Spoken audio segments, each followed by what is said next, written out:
প্রিয় ছাত্রছাত্রী, শিক্ষাবিজ্ঞান একাদশ শ্রেণী নতুন সিলেবাসের সেমিস্টার ওয়ানের কোশ্চেন অ্যান্সারের সিরিজ চলছে। গ্রুপ এ শিক্ষার ভূমিকা, ইউনিট 1 শিক্ষার অর্থ ধারণা ও লক্ষ্যসমূহ। আজকে পার্ট 3-র প্রশ্নপত্রগুলি রয়েছে। তো 21 নম্বর থেকে শুরু হচ্ছে।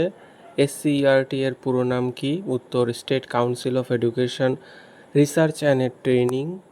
22 NCERT এর পুরো নাম কি? উত্তর national council of education research and training. 23 ভারতের ভাগ্য তার শ্রেণীকক্ষে নির্ধারিত হচ্ছে। কথাটি কোন কমিশনে বলা হয়েছে? উত্তর কোঠারি কমিশনে। 24 কোন শিক্ষাবিদ সমাজকে জীবদেহের সঙ্গে তুলনা করেছেন? উত্তর হারবার্ট স্পেন্সার। 25 শিক্ষা একটি দ্বিমুখী প্রক্রিয়া, উক্তিটি কার? উত্তর অ্যাডামস। 26 শিক্ষা হলো সুস্থ দেহে সুস্থ মনের সৃষ্টি, উক্তিটি কার? উত্তর অ্যারিস্টটল। 27 শিক্ষা একটি জীবনব্যাপী প্রক্রিয়া, কথাটি কে বলেছেন? উত্তর রেমন্ড।